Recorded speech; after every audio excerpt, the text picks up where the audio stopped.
ሰላም። እስቲ ዛሬ በኦሪት ዘፍጥረት ውስጥ ወዳለው ወደ ዮሴፍና ወንድሞቹ ልብስ ሰባሪ ታሪክ ውስጥ አብረን እንዝለቅ። ግን ታሪኩን በቀጥታ ብቻ አንመለከተውም።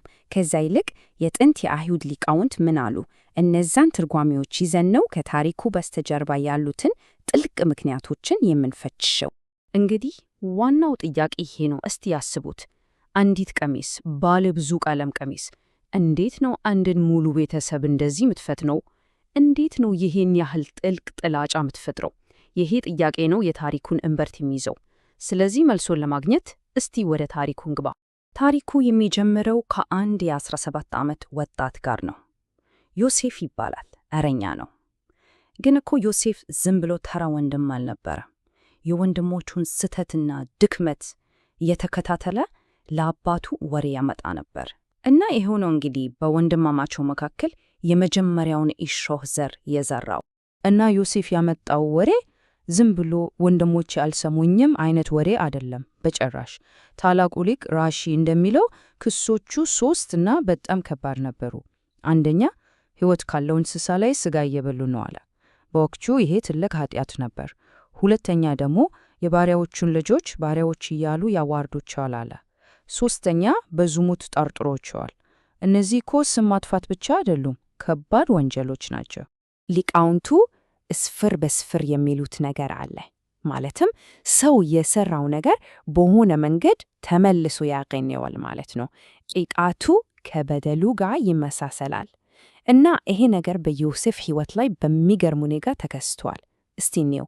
ወንድሞቹን ሕይወት ካለው እንስሳ በሉ ብሎ ከሰሳቸው አይደል? የራሱ ቀሚስ በእንስሳ ደም ተነክሮ ለአባቱ ቀረበ። ባሪያዎች ብሎ አወረዳቸው። እሱ ራሱ ለባርነት ተሸጠ። በዝሙት አረጠራቸው። የጲጥፋራ ሚስት ፈተና ገጠመው። የሚገርም ነው። እሺ፣ የወንድሞቹ ቅናት እዚህ ድረስ የከፋው ለምንድን ነው? ያዕቆብ ለምንስ ነው ዮሴፍን እንደዚህ አብልጦ የሚወደው? ራሺ ለዚህም 3 ምክንያቶችን ይሰጠናል። አንደኛው ቤን ዝኩኒም ይለዋል፣ የእርጅናው ልጅ ስለሆነ ነው። ሁለተኛው እና ምናልባትም ከሁሉም በላይ ወሳኛው፣ ያዕቆብ ከአባቶቹ የተማረውን ትልቅ ዕውቀት ነበረው። ይህንን ዕውቀት በሙሉ ያወረሰው ለማን ነው? ለዮሴፍ ብቻ። ባር ሐኪም ወይም ጠቢብ ልጅ አድርጎት ነበር። ሶስተኛው ደግሞ ዚቭ ኢኮኒን ይሉታል። የዮሴፍ ፊት የአባቱን የያዕቆብን ፊት መስታወት ይመስል ነበራሉ። ግን ይሄ ልዩ ፍቅር በጣም አደገኛ ነበር። ሊቃውንቱ ወላጆች ልጆቻቸውን እንዳይለዩ በጣም አበክረው ያስጠነቅቃሉ።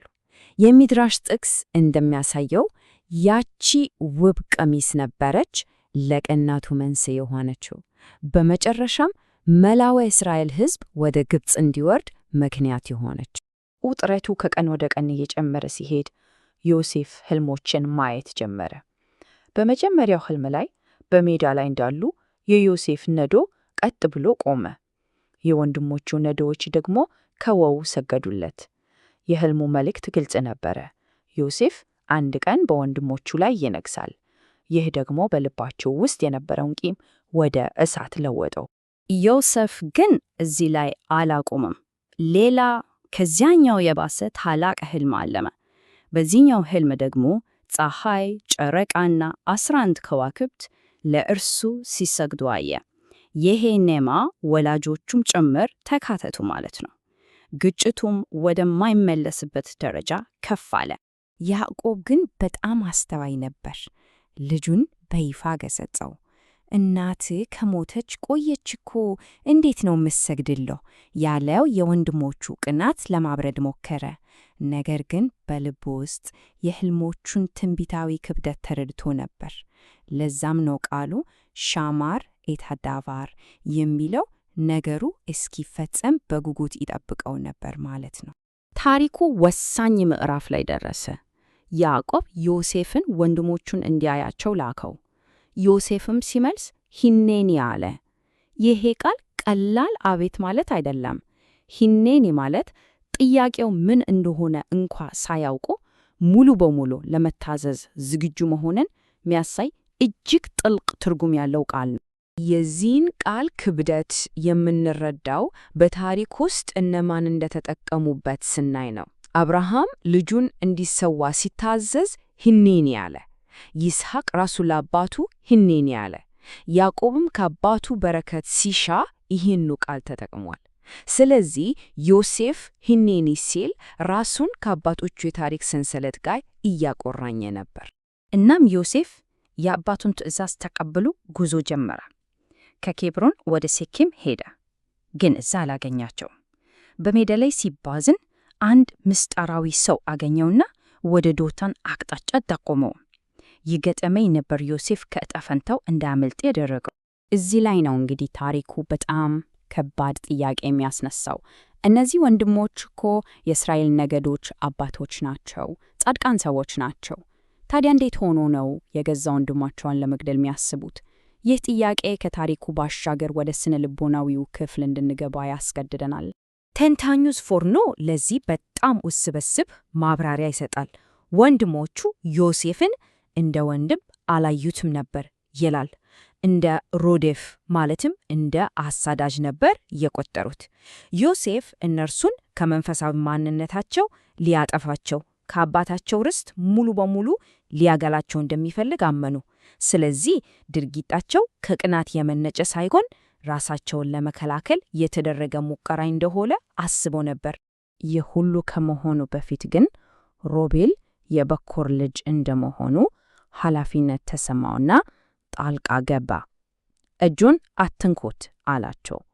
ይልቁንም ወደ አንድ ጉድጓድ እንዲጥሉት ሐሳብ አቀረበ። የሮቤል እውነተኛ ዕቅድ ግን በኋላ ተመልሶ ዮሴፍን ማውጣትና ወደ አባቱ መመለስ ነበር። መጽሐፉ ጉድጓዱ ባዶ እንደነበር ይነግረናል። ውሃ የለበትም። ይህም ምናልባት ጥሩ ነገር ይመስላል። ነገር ግን ራሺ ቀዝቃዛ የሆነ ዝርዝር ነገር ይጨምራሉ። ውሃ አልነበረበትም የሚለው ሐረግ ሌላ ነገር ግን እንደነበረበት ያሳያል ይላሉ። እባቦችና ጊንጦች። ይህኔ ጉድጓዱ ከመደበቂያነት ወደ ገዳይ ወጥመድነት ተለወጠ። ወንድሞቹ ዮሴፍን ጉድጓድ ውስጥ ለውት ምንም እንዳልተፈጠረ ምግብ ለመብላት ተቀመጡ። በዚህ ጊዜ ይሁዳ ጣልቃ ገባ። ግን የእርሱ መፍትሄ ከሮቤል ይለያል። ወንድማችንን ብንገድለው ምን እናተርፋለን ብሎ ጠየቀ። ከዚያም ቀዝቃዛ የሆነ የንግድ ሐሳብ አመጣ፣ እንሽጠው። ይህም ድርጊቱን ከስሜታዊ ወንጀል ወደ ተሰበበበት የንግድ ልውውጥ ቀየረ። እናም እቅዳቸውን ፈጸሙት።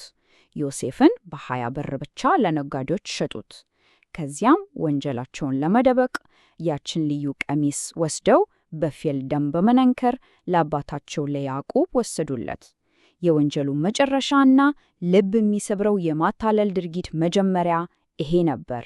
የወንድሞቹ ውሸት በአባታቸው ላይ ያደረሰው ሐዘን በቀላሉ የሚገለጽ አልነበረም። ያዕቆብ የልጁን ደም የነካ ቀሚስ ሲያይ ልብሱን ቀደደ፣ ማቅ ለበሰ፣ ለብዙ ቀናትም አለቀሰ። ልጆቹ ሊያጽናኑት ቢሞክሩም መጽናናትን እምቢ አለ። እስከ ሕይወቱ ፍጻሜ ድረስ ይዞት የሚሄደው ማይሽር ቁስል እንደሆነ አመን። የሚድራሽ ጥንጣኔ ደግሞ የወንድሞቹን ድርጊት ክብደት በግልጽ ያስቀምጣል። ይህ ጥቅስ እንደሚለው የሰሩት ኃጢአት በጣም ትልቅ ከመሆኑ የተነሳ በሕይወት ዘመናቸው ሙሉ ይቅርታ ሊያገኙለት አልቻሉም። ይህ የወንድማማችነት ክህደት ምን ያህል ትልቅ መንፈሳዊ ጠባሳ እንዳስቀመጠ ያሳያል።